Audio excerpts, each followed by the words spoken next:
믿음과 성령이 충만한 일곱 집사들.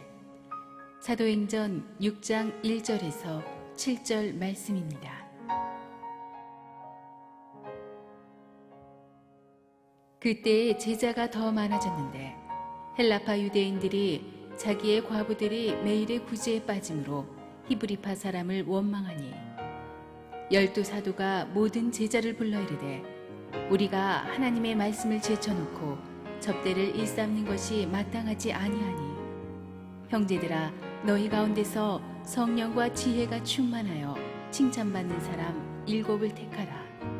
우리가 이 일을 그들에게 맡기고 우리는 오로지 기도하는 일과 말씀 사역에 힘쓰리라 하니 온 무리가 이 말을 기뻐하여 믿음과 성령이 충만한 사람 스데반과 또 빌립과 브로고로와 니가노로와 디몬과 바메나와 유대교에 입교했던 안디옥 사람 니골라를 택하여 사도들 앞에 세우니 사도들이 기도하고 그들에게 안수하니라. 하나님의 말씀이 점점 왕성하여 예루살렘에 있는 제자의 수가 더 심히 많아지고 허다한 제사장의 무리도 이 도에 복종하니라.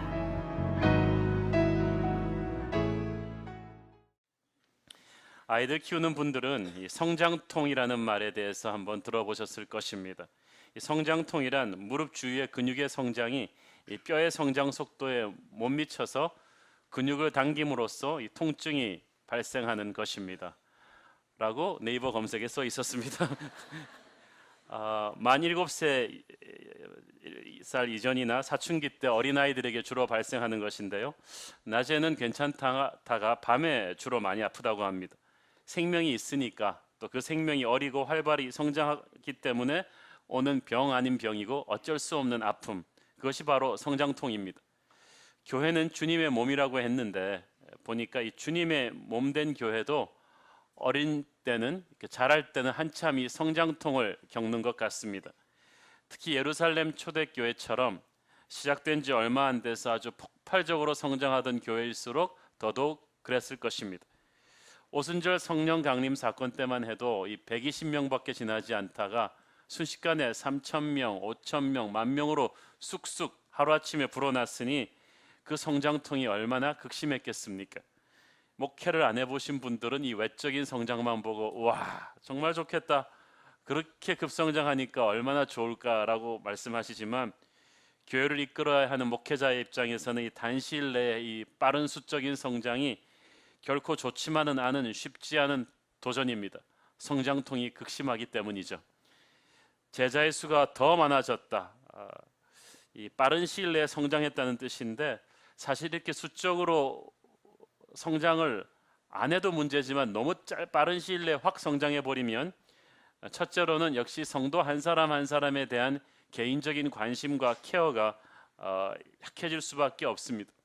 숫자가 적을 때는 어느 집에서 누가 아프고 누가 결혼하는 것까지 가족사까지 우리는 다 챙겨가는 분위기였는데 갑자기 새 가족들이 아주 급증하면서 누구 말대로 아주 거의 돗대기 시장 같은 분위기가처럼 막 돼가는 거예요. 어떤 분은 그렇게 얘기했습니다. 이제 개척교회라고 하니까 자기는 새 가족반 들어가면 한옥 목사님이랑 몇 명이 앉아서 다정하게 고구마 까먹으면서 커피를 마시면서 좋은 분위기에서 얘기할 줄 알았는데 이렇게 새 가족반에 딱 들어가니까 한 100명이 앉아가지고 막 강의를 듣고 그러면서 막 어찌할 바를 몰랐다는 말씀도 제가 들었습니다. 교인 숫자가 이렇게 급증하면서 초창기에 오붓하고 따뜻한 분위기를 그리워하는 분들, 상대적인 소외감을 느끼는 분들, 우리 교회가 너무 이렇게 갑자기 사람 숫자 많아져서 이렇게 어지러워서 어떻게 하나라는 걱정을 하는 분들이 많이 생깁니다. 제가 얼마 전에 개척 초창기부터 아주 저희 교회 이상의 급성장을 경험했던 교회 선배 목사님으로부터 그 교회를 목회했던 말씀을 들었습니다. 그분께서 자기 교회가 초창기 때 이렇게 급속도로 성장하면서 남 모르는 그 아픔을, 남들이 모르는 이 목회자로서의 성장통을 겪으셨는데 교회 창립 때부터 있어졌던 교인들이 있잖아요. 아무것도 없을 때 묵묵히 희생하면서 교회를 출범시켰던 고마운 분들이 있는데 갑자기 새로운 교인들이 확 늘어난 거예요. 그런데 열심은 언제나 새로운 분들이 더 있잖아요. 그리고 창립 때부터 고생한 분들은 좀 지치기도 하고, 그러니까 아주 급속도로 이 새로운 굴러온 분들께서 이렇게 박힌 돌들을 막 압박을 하는 데가 생긴 거예요. 그랬더니 이 창립교인들이 우리도 왕년에다 열심히 할 만큼 했다. 우리는 그분들 표현대로라면 진짜 학고방 시절부터 이 교회 기반을 세웠는데 이제 교회가 커져서 어느 정도 갖추어진 지금은 새가족들과는 우리는 다르다는 생각을 가지셨습니다. 그러면 또 새로운 교인들은 이 교회는 터줏대감들 텃세가 세서 역시 힘들구나라는 또 생각을 하게 되죠. 이래저래 교회를 하다 보면 섭섭한 마음, 억울한 마음 가진 분들이 많이 생길 수밖에 없습니다. 그래서 하루는 교회가 급성적으로 성장했는데 그 교회 창립 멤버분들이 식당을 잡아놓고 이 목사님을 불렀대요. 무슨 일을 해서 가봤더니 표정들이 좋지 않은 거예요. 교회가 너무 빨리 성장을 하니까 목사님이 이제 우리는 잊은 것이냐? 힘들 시절에 함께 고생하던 우리는 잊고 새로운 가족들만 데리고 자꾸 막 팀장을 세우고 그러는데 목사님이 앞으로 목회를 누구랑 같이 할 거냐 그러고 막 창립 멤버들이 그러더라는 거예요. 제가 그 목사님 얘기를 들으니까 우리 교회 창립 멤버들이 얼마나 감사한지. 우리 교회 창립 멤버들은 그러는 분들 없거든요. 굉장히 성숙하세요. 제가 참 새가족들이 늘어나면서 그분들 개인적으로 못 챙겨드려서 죄송한데도 가끔씩 그런 낌새라도 보이면 그분들이 오히려 그렇게 말씀해 주십니다. 목사님은 새가족들을 챙기시라고, 우리는 괜찮다고. 그런 보면서 그런 성숙한, 그리고 금방금방 이렇게 자기의 자리를 포기한 창립 멤버들로 인해서 저희 교회가 이렇게 든든히 서가지 않나 그렇게 생각합니다. 사실 목회자 입장에서는 어느 교회나 마찬가지일 것입니다. 초기 고생한 창립교인들에게 고마운 마음이 있어서 배려하고 싶지만 또 새로 오시는 분들을 소외감 느끼지 않게 해야 하고, 또 그들이 섬길 수 있는 새로운 사역의 장르도 계속 마련해야 되는 어려움이 있습니다.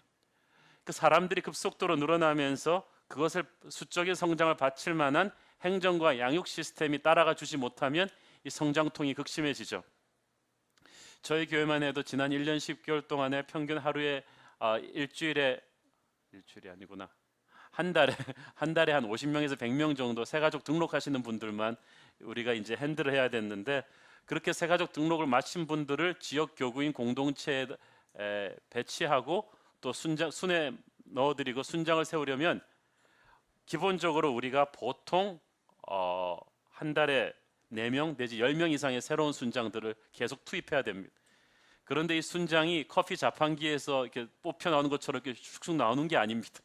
사람을 세우려면 시간이 걸리고 정성을 들여서 만들어야 돼요. 말씀과 기도로 사람 리더를 세워야 되는데 교회 역사가 짧다 보니까 이 준비된 순장들을 시간에 맞춰 세우는 게 녹록지가 않았습니다. 또 급증하는 주일학교 학생들을 위한 교사 공급도 수요에 비해서 턱없이 부족합니다. 리더가 준비될 때까지 기다리자니 또 새로 오신 분들이 케어를 받기를 기다리는 새가족의 불만이 클 수밖에 없죠. 새가족, 성가대, 예배 찬양팀, 준비팀, 안내팀 모든 팀들을 문제는 짧은 시일 내에 동시에 빨리 세팅을 해주고 운영해야 된다는 것이 문제가 있습니다. 오랜 시간과 역사와 경험을 거쳐서 천명된 교회하고 빠른 시간 내에 천명된 교회랑 달라요. 내실을 갖추어져 가는데 그만큼 힘들었던 것입니다. 그래서 예산 규모가 커지면서 회계 시스템도 갖추어야 하고 전산 시스템도 갖추어야 하고 여러 가지 물품 구입도 하고 건물도 만들어야 되고, 이런 행정과 양육 시스템에 있어서 아마추어가 아닌 프로의 전문성이 요구되는 시점에 오는데, 이 초창기의 개척 멤버들이 가족처럼 해가던 분위기에서 이제는 효율과 전문성의 시대로 가면서 자기가 하던 일 놓기도 쉽지 않고 이래저래 이렇게 섭섭한 일들이 많아져요. 그런데 또 그렇게 할 수밖에 없습니다. 그런데 또 이 목회자의 입장에서는 사실은 말씀과 기도로 교회의 영적 체질을 강화시키는 것이 목회자의 주 잡인데 일이 눈에 보이는데 어떡하겠습니까? 당장 할 사람은 없고. 그러니까 현실적으로 교회 운영하고 행정하는 일에 신경을 쓰다가 목회자는 목회자대로 탈진되고 성도들은 성도들끼리 서로 또 상처받고 상처 주는 그런 혼란스러운 상황으로 가게 됩니다. 이것이 바로 성장통을 겪는 예루살렘 초대교회가 겪었던 시츄에이션입니다. 그러니까 1절에 그때 제자가 더 많아졌는데 라고 짧게 썼지만 제가 그 심정을 능히 알 수가 있습니다. 제자의 숫자가 그렇게 폭발적으로 늘어나면서 아마 예루살렘 초대교회도 우리가 겪었던 것 이상의 성장통을 겪었을 것이다. 그런데 그 문제가 어디서 불거지고 터졌냐 하면 불공평한 구제 문제로 터졌습니다. 1절을 같이 보겠습니다. 시작. 그때 제자가 더 많아졌는데 헬라파 유다인들이 자기의 과부들이 매일의 구제에 빠짐으로 히브리파 사람을 원망하니. 자, 자기의 과부들이 매일의 구제에 빠져서 원망이 생겼다. 우리나라가 지금 체험하고 있는 거지만 성장보다 분배가 훨씬 어렵지 않습니까? 다 안 주면 괜찮은데 누구를 주면 그때부터 문제가 생기기 시작합니다. 왜 나는 안 주냐는 그런 형평성 문제가 대두가 되거든요. 2장 3장에서 은혜 받은 교인들이 그 당시는 자기 물건을 다 갖고 와서 아낌없이 헌금했고 그걸 가지고 교회는 가난하고 힘든 분들을 많이 도왔습니다. 그 중에서 가장 큰 사역이 그 당시는 과부가 성도들이 많았기 때문에 우리나라처럼 과부들을 위한 연금도 없습니다. 그래서 교회가 그 헌금을 가지고 과부들을 구제하는 일이 큰 일이었습니다. 그런데 그 과정에서 헬라파 과부들이 계속 수혜 대상에서 밀렸던 거예요. 우선순위에서. 그러니까 헬라파 교인들이 이 일을 제기한 거죠.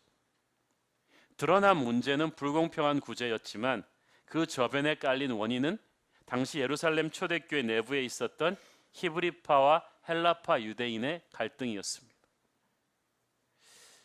헬라파 유대인들이 누구냐 하면요, 유대인들은 전 세계에 디아스포라로 흩어졌었잖아요. 그래서 이민 가서 살다가 다시 역이민에 돌아온 사람들입니다. 그래서 그분들은 요즘은 영어가 세계 공용어지만 그 당시는 헬라어가 세계 공용어인데 그 헬라어를 굉장히 능통하게 잘하고 옛날부터 타 문화권에서 익숙한 사람들이 돌아와서 예루살렘에 역이민에 돌아와서 헬라파 유대인들이 된 것이고, 히브리파는 토종 예루살렘 사람들입니다. 그냥 팔레스타인 밖으로 비행기 타고 나가본 적이 없는 사람. 그래서 쉽게 말해서 헬라파는 굴러온 돌이고 히브리파는 이 박힌 돌이라고 보면 되는데, 숫자는 당연히 토종인 히브리파가 압도적으로 많았죠. 그러니까 교회의 여러 사역팀의 요직을 초창기에 독식하고 있었을 것입니다. 그러니까 헬라파 과부들한테 구제가 안 간 거예요. 잘. 헬라파가 히브리파 사람들을 원망했다고 했는데 이 원망했다는 말이 큰 소리로 데모하는 게 아니고 소근닥소근닥 거리면서 그럼 궁시렁궁시렁 하는 거예요. 조용하게 뒤에서 궁시렁궁시렁 원망하는 게 이게 무섭습니다. 눈이 소리 없이 내리지만 나뭇가지를 꺾어버리듯이 우리 교회에서는 뒤에서 궁시렁궁시렁 원망하는 그런 소리들이 절대 없기를 바랍니다. 그런데 히브리파 사람들을 원망했어요. 서로 이제 파벌 싸움이 붙은 거예요. 교회 리더십이 흔들리면 교회 안에서 서로 그룹들끼리 알력과 분열이 일어납니다. 그런데 이 문제에 대한 사도들의 해법이 아주 희한하죠. 2절 같이 읽겠습니다. 시작. 12사도가 모든 제자를 불러 이르되 우리가 하나님의 말씀을 제쳐놓고 접대를 일삼는 것이 마땅하지 아니하니. 사실 저 같으면은 헬라파 히브리파 이렇게 싸움이 붙었으면은 일단 헬라파 과부님들한테 가서 아이 죄송합니다. 교회가 본의 아니게 이렇게 상처를 드렸네요. 그리고 히브리파하고 분배 책임자들 불러가지고 그러면 안 되죠. 그러면서 이렇게 좀 주고 그렇게 해서 문제를 풀었을 것 같은데 사도들이 그렇게 풀지를 않았어요.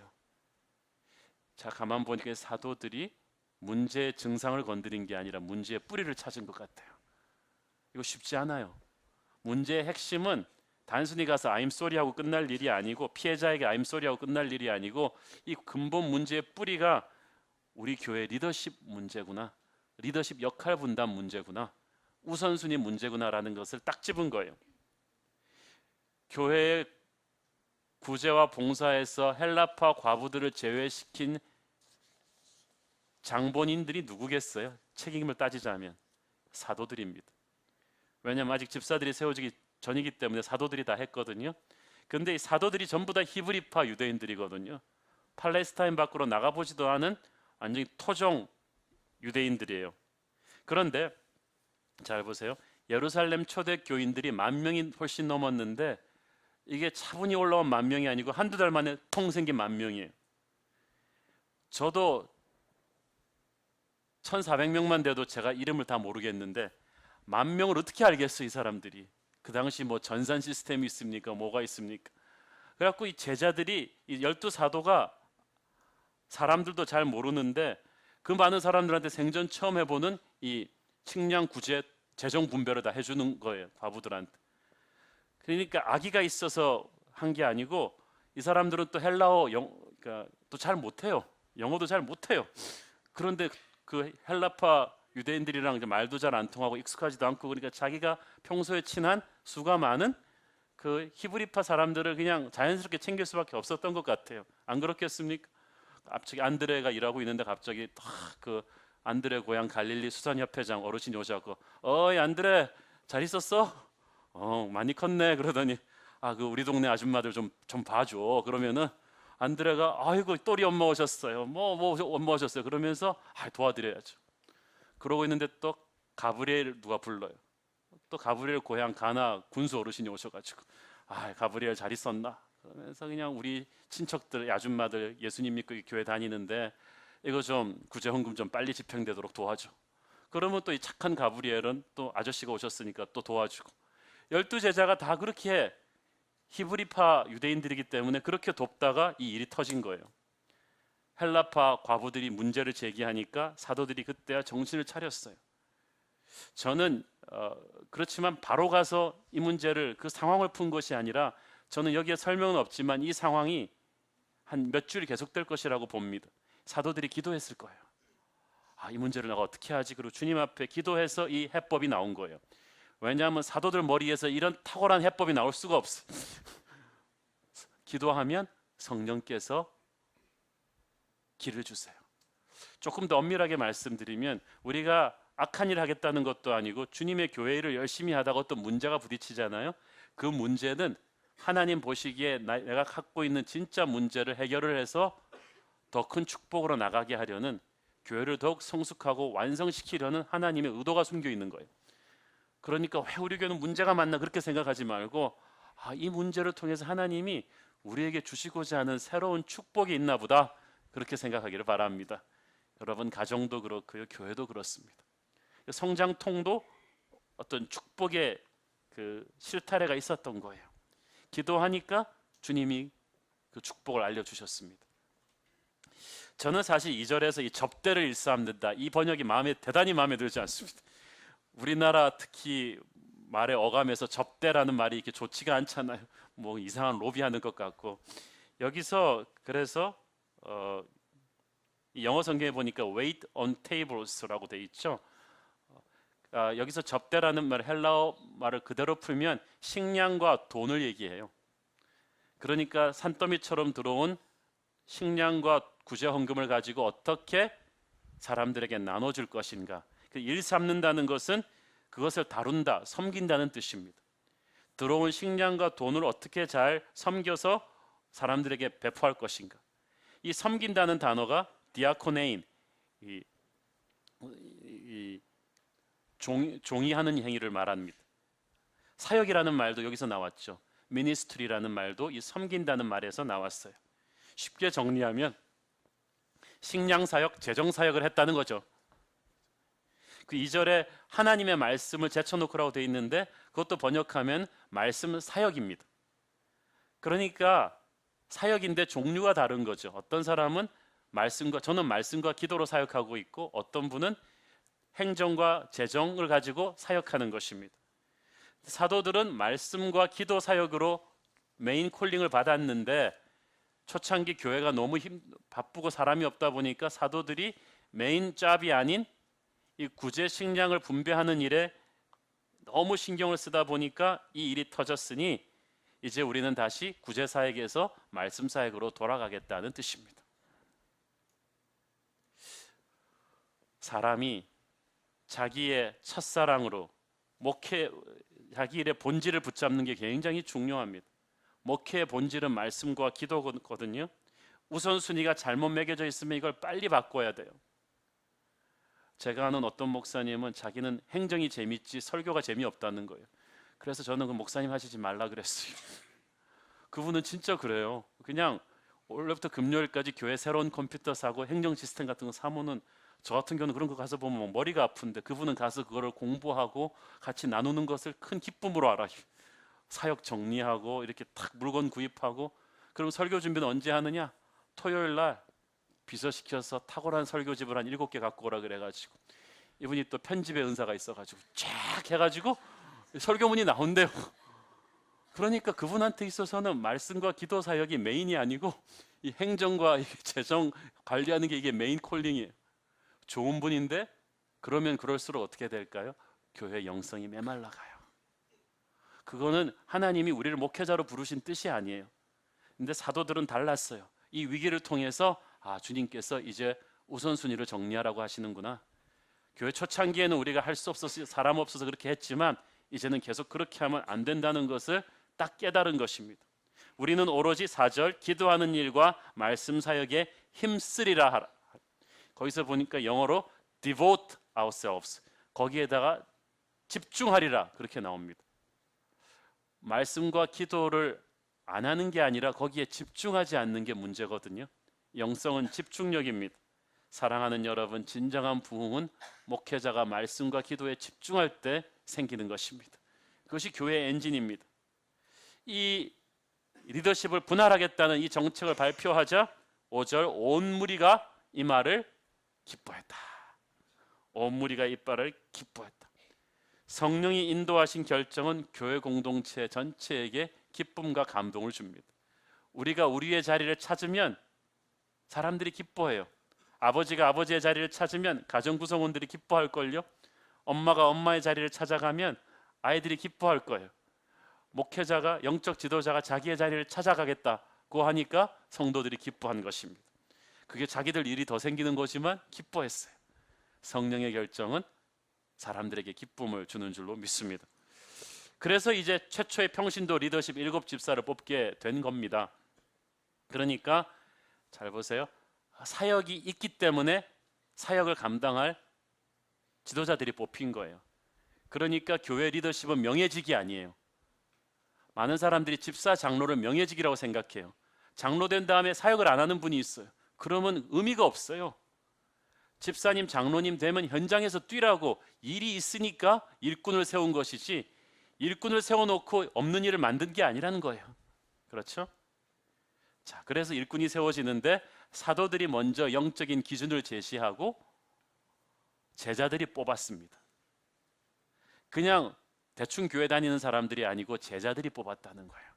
말씀대로 열심히 살아가는 신앙심이 확실한 제자들이 그 많은 성도들 중에서 모여서 자신들이 이끌어 나갈 평신도 지도자를 사도들이 준 기준에 입각해서 뽑은 거예요. 이 평신도 리더십의 이 기준이 지금까지도 수많은 교회의 평신도 리더십 뽑는 기준이 되고 있습니다. 이 기준을 타협했기 때문에 교회가 많이 타락한 거예요. 자, 첫 번째, 리더십은 공동체 내부에서 택하는 것입니다. 3절 형제들아 너희 가운데서 뽑으라고 했습니다.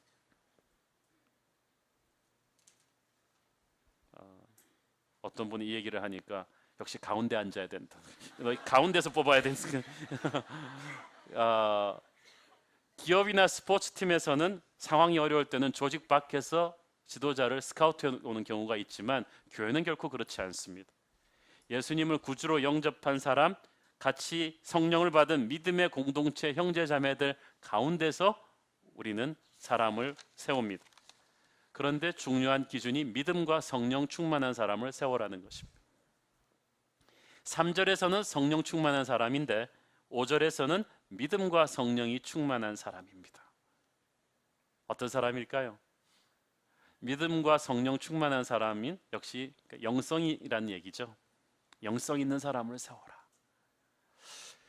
믿음 충만, 성령 충만을 저는 간단하게 요약하면 이렇게 봅니다. 믿음은 내가 하나님을 붙잡는 것입니다. 내가 하나님을 얼마나 더 신뢰하느냐는 거죠. 믿음 충만한 사람은 내가 하나님을 강하게 붙잡는 사람이에요. 성령 충만한 사람은 하나님이 나를 붙잡는 거예요.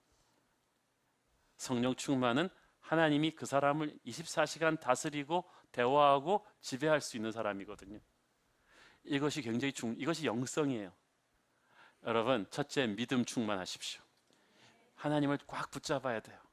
그런데 그러니까 이 믿음 충만하려는 것은 내가 하나님을 꽉 붙잡는 것, 신뢰하는 것인데 그러기 위해서는 하나님과의 관계가 깊어야 돼요.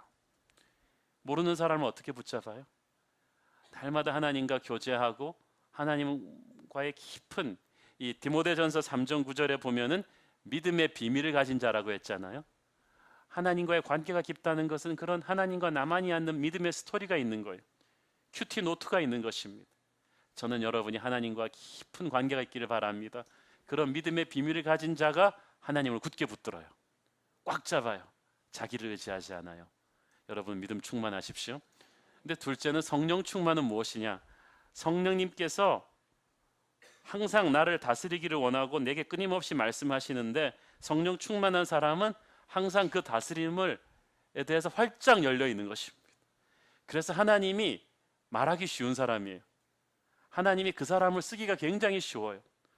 어떤 분은요, 하나님의 자녀라고 하면서 하나님도 어려운 분이 있어요. 이분한테 하나님이 좀 불러서 만나자 그러면 바빠 죽겠지, 고객 상담 중인데 하나님 다음 주 화요일에 시간 잡으시죠. 새벽 기도 했는데 뭘 또 나를 만나려고 그러시냐고, 내일 새벽 기도까지 좀 기다리시라고. 이런 분은 하나님도 스케줄 잡아야 되는 사람이에요. 그런데 성령 충만한 사람은 항상 하나님이 나를 간섭할 수 있어요. 중요한 일을 하다가도 하나님이 감동을 주시면 놓고 나가서 기도할 수 있는 사람이고, 그 사람은 하나님이 그 사람 돈 쓰기도 쉬워요. 아무개야, 내가 저 선교사님을 좀 도와주고 싶다. 그러면은 항상 기쁜 마음으로 주님 제 돈 쓰세요.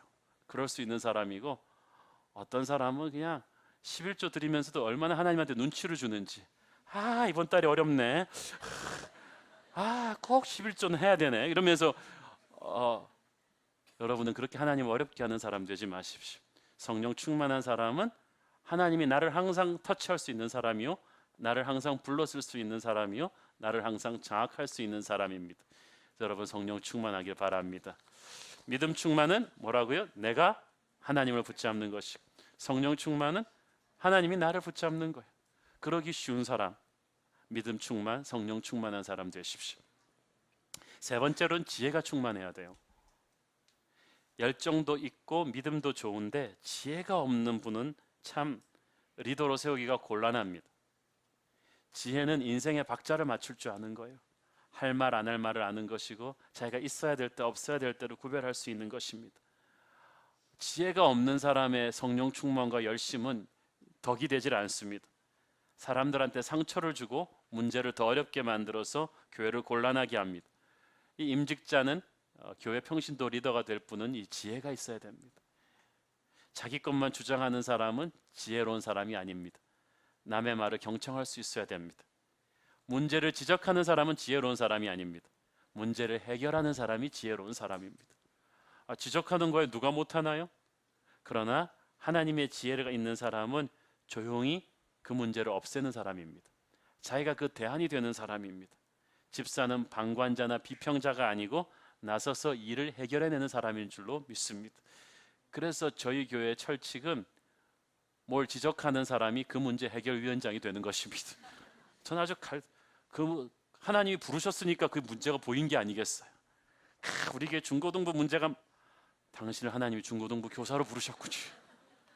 또 어떤 분은 우리 교회도 조금만 크면 이제 작은 개척교회들도 좀 만들고 그래야 되지 않아요?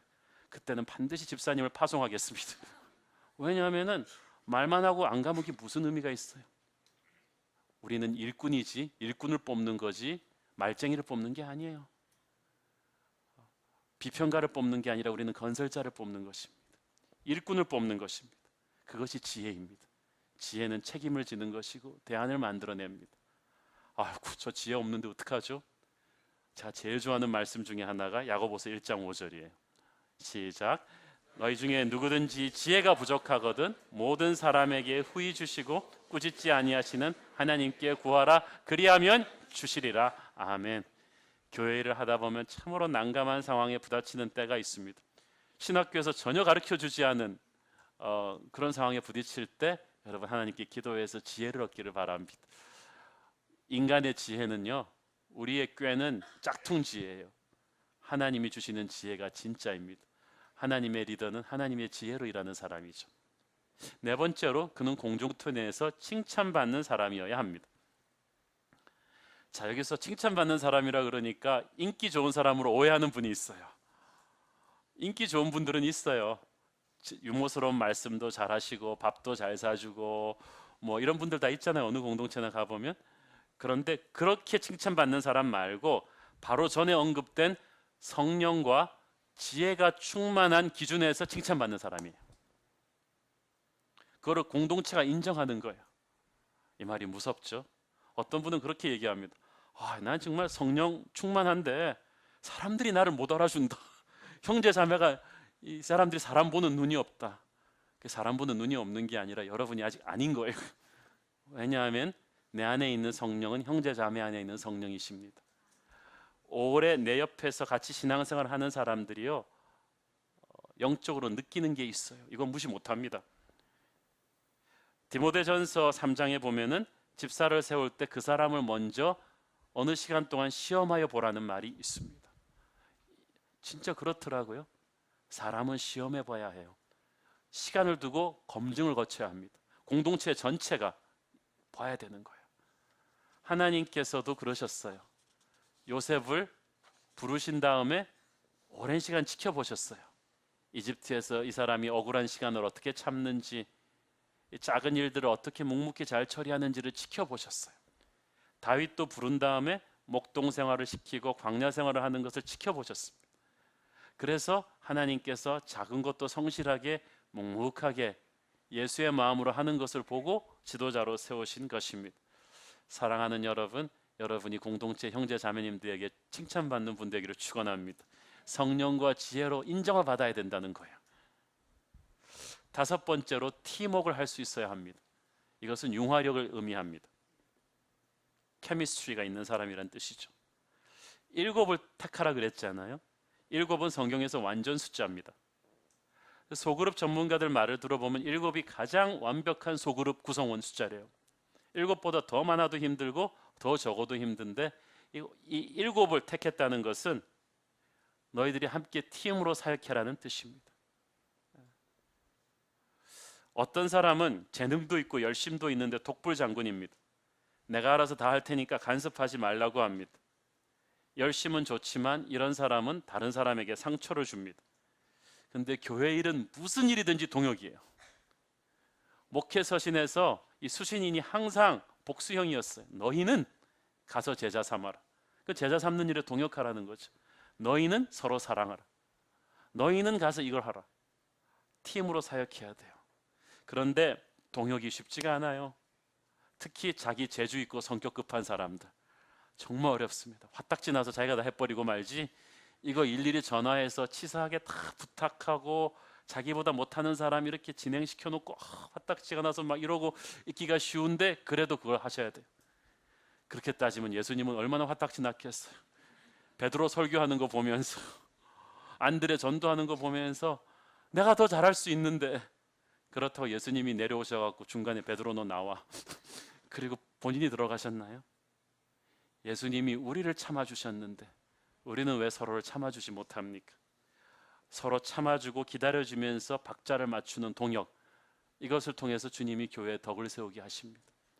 그러니까 화해자가 되셔야 돼요. 피스메이커가 되셔야 돼요. 교회에서 아무리 좋은 일을 하셔도요, 그것을 이루기 위해서 싸움이 일어난다면 그건 하지 말아야 합니다. 어떤 분은 왜 우리 교회는 선교 안 하느냐고 막 싸워요.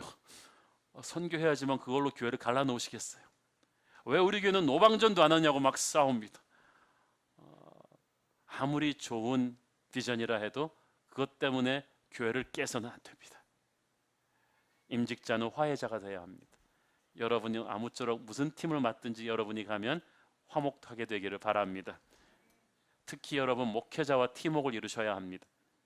3절, 6절을 보시면 3절에 보니까 우리가 이 일을 그들에게 맡긴다고 했죠. 이 일이 뭐죠? 2절에 나왔던 그 구제 사역이에요. 그 일을 이 7 집사에게 맡기겠다. 이 일을 다시 한번 말씀드리지만 아까 섬기는 사역, 디아코노이라는 거예요. 섬긴다. 자, 집사라는 말이 영어 성경으로선 디코네라고 나왔는데 이게 디아코네인, 섬긴다는 동사에서 나온 거예요. 집사라는 말은 이 동사에서 종이라는 말도 나왔어요. 지난번에 안수 집사 임직식 때 우리 박은조 목사님 오셔가지고 충격적인 메시지를 해주셨죠. 종놈이 되는 것이다. 종이라고도 안 하시고 종놈이 되는 것이다. 왜냐하면 우리가 환상을 깨야 된다는 것입니다. 높은 계급장을 다는 것이 아니라 군에서는 장군을 달면 70몇 가지가 달라진다 그러잖아요. 그런데 우리는 종이 될 때는 70몇 가지를 잃는다고 봐야 돼요. 교회 리더십은 군림하는 자가 아니라 하인이 되는 것입니다. 섬기는 자로 공식적으로 자리매김하는 거예요. 왜냐하면 우리의 주인이신 예수님께서 그러셨기 때문이죠. 마태복음 20장 28절 시작. 인자가 온 것은 섬김을 받으려 함이 아니라 도리어 섬기려 하고 자기 목숨을 많은 사람의 대속물로 주려 함이니라. 자, 여러분, 우리 주님께서 철저하게, 우리는 비행기도요 업그레이드해서 비즈니스 클래스 몇 번 타고 나면 이코노미로 못 내려옵니다. 일반석으로. 그런데 맨날 퍼스트 클래스만 타고 다니던 왕족이 어느 날 갑자기 추락해서 일반석 타면요, 그 사람 마치 순교하는 듯한 표정을 지을 거예요. 그런데 주님께서는 퍼스트 클래스에서 일반석으로 내려오는 것도 아닌 저 높은 하늘 보좌에서 내려오셔서 우리를 섬기며 사셨다. 그래서 주님의 영으로 가득 찬 사람은요, 이 형제를 섬길 때 주님의 마음을 더 깊이 느끼고 기쁨 충만합니다. 희한하죠?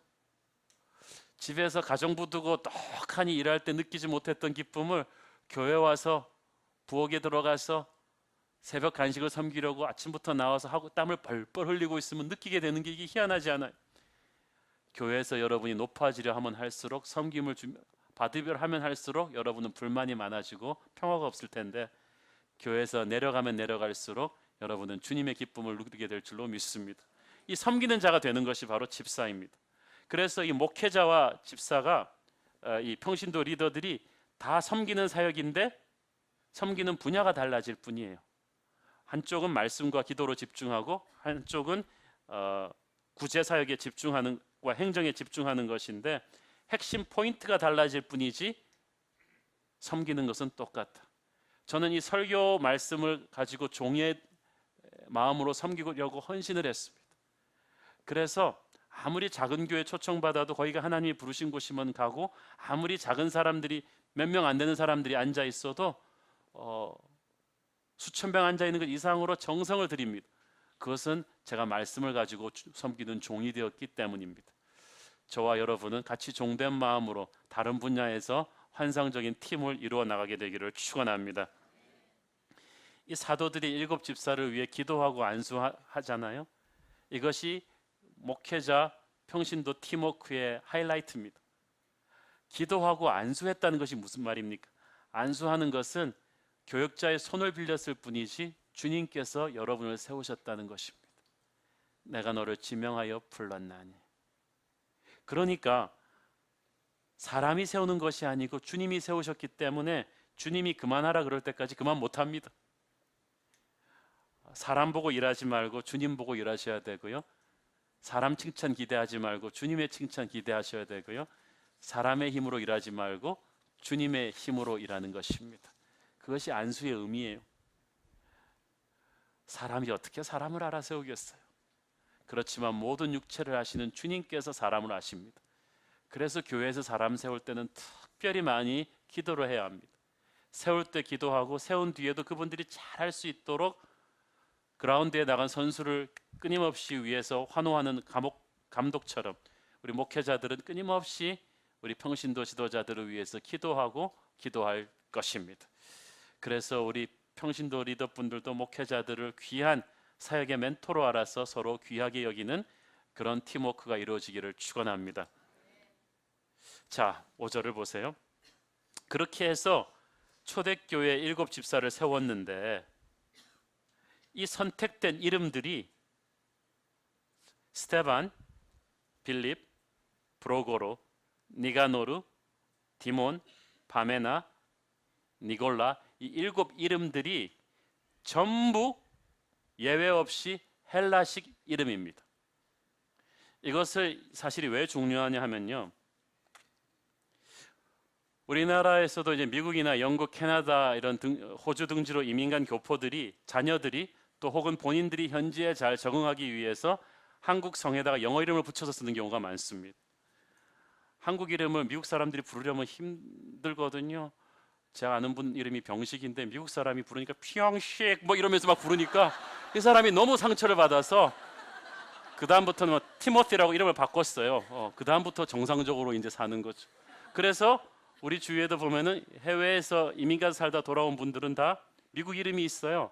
뭐 스티브 킴이라든가 캐티 리 이렇게 요즘으로 말하면 헬라식 이름이죠. 그래서 헬라파 유대인들은 다 헬라식 이름을 갖고 들어왔어요.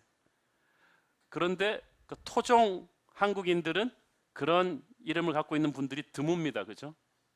물론 가끔 가다간 있죠. 패티킴, 앙드레킴 뭐 이렇게 있지만 굉장히 뭐 천에 하나 만에 하나로 드물고 대부분 토종 분들은 없으시잖아요.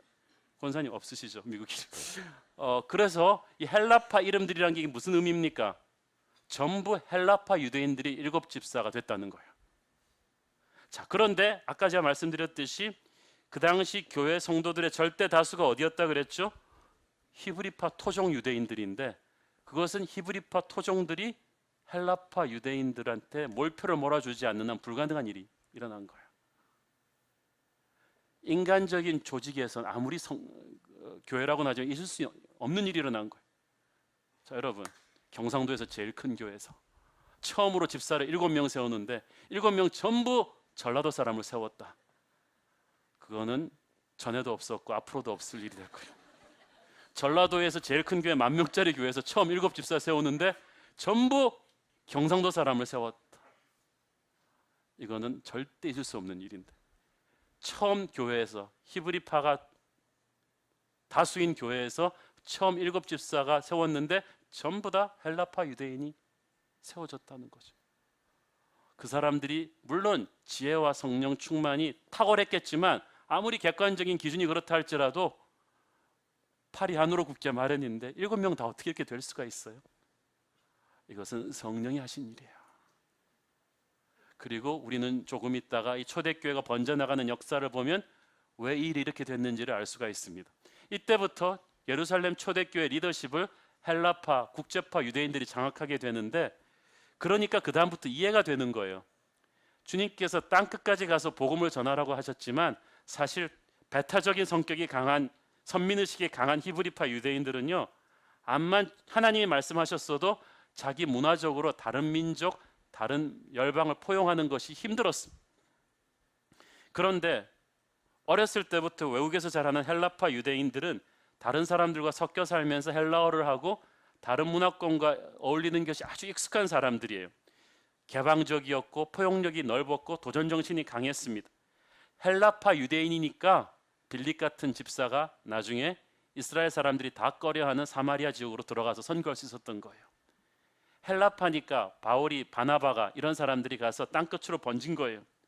그러니까 헬라파 유대인 리더십이 초대교회 리더십을 장악했다는 것은 주님이 주신 세계 복음화의 사명을 가속화시키는데 결정적인 관계가 있는 거예요. 그렇지만 그래서 이 지상 명령이 그때 빨리 이루어진 것입니다. 그렇지만 저는 헬라파가 그토록 뛰어난 활약을 벌일 수 있었던 저변에는 수적으로 절대 다수였음에도 불구하고 이 헬라파 유대인들을 리더로 뽑아준 히브리파 유대인들의 성숙이 있었다고 봅니다. 이거 하나님이 하신 일이죠. 어떻게 아무리 객관적으로 성령 충만하고 영적으로 탁월해도 딴 사람을 뽑습니까? 자기 배경이 다른 사람을. 그 결단으로 초대교회가 급성장할 수 있었던 것입니다. 그러니까 헬라파 유대인 지도자들이 환상적으로 골을 넣는 스트라이커였다면은 이 히브리파 유대인들은 골을 넣을 수 있도록 패스해준 링커들이라고 봐야죠. 이들의 협력으로 말미암아 지상 명령이 이루어진 거예요. 이 7집사가 헬라파 유대인 집사 선출 사건은 이게 보통 사건이 아닙니다. 예수의 영이 이 과정에 역사하신 것입니다. 예수님의 마음은 어떤 마음이십니까? 갈라디아서 3장 28절 시작. 너희는 유대인이나 헬라인이나 종이나 자유인이나 남자나 여자나 다 그리스도 예수 안에서 하나이니라 아멘. 성령께서는 모든 민족, 족속, 방언에게 복음을 전하시기를 원하시는데 그것을 이루는 것을 모든 민족, 족속, 방언을 통해서 이루신다는 거예요.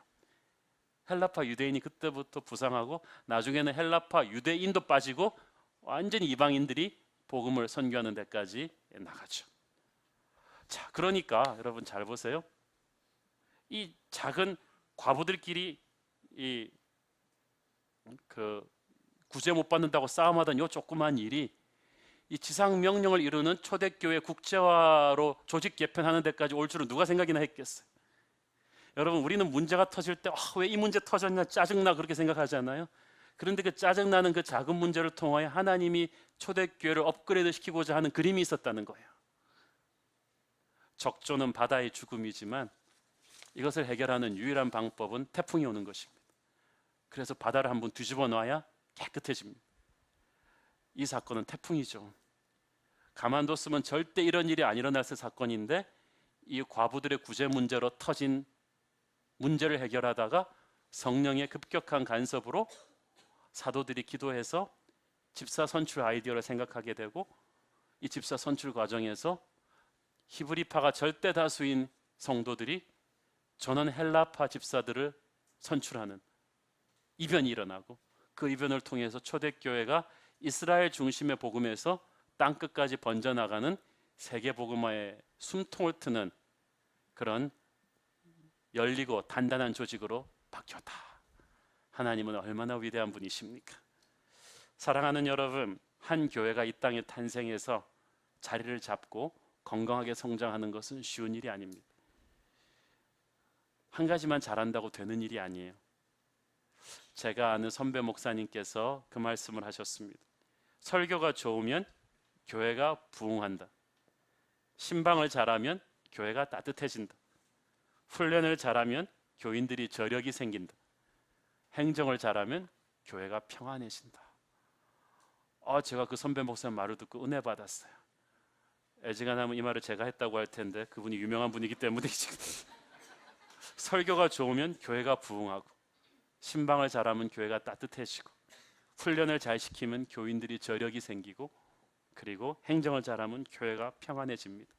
이런 균형 잡힌 성장은 목회자와 평신도가 좋은 팀워크를 만들었기 때문에 가능한 것입니다.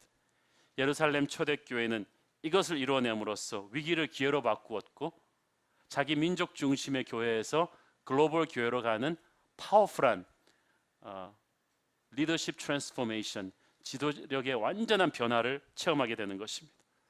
자, 이 본문을 붙잡고 기도하기는 주님, 아무쪼록 우리 새로운 교회도 예루살렘 초대교회처럼 너끈히 성장통을 극복하게 하여 주옵소서. 그래서 민족을 넘어 열방의 백성으로 부흥을 가져가는 그런 글로벌 비전을 이루는 교회가 되게 하여 주시옵소서. 저와 여러분이 그 꿈을 함께 이룰 수 있게 되기를 바랍니다. 기도하겠습니다. 사랑하는 아버지, 은혜를 감사합니다. 주님, 주님의 은혜 앞에 우리가 엎드립니다. 주님, 예루살렘 초대교회 정도는 아니지만 우리 교회도 하나님이 보내주시는 과분한 축복으로 급성장해 오면서 겪었던 많은 성장통이 있습니다. 그러나 그것이 위기가 아니라 오직 주님이 주시는 새로운 기회임을 믿습니다. 하나님, 우리도 세계적인 그런 건강한 교회로 갈 수 있도록 도와주시옵소서. 예수님의 이름으로 기도했습니다. 아멘.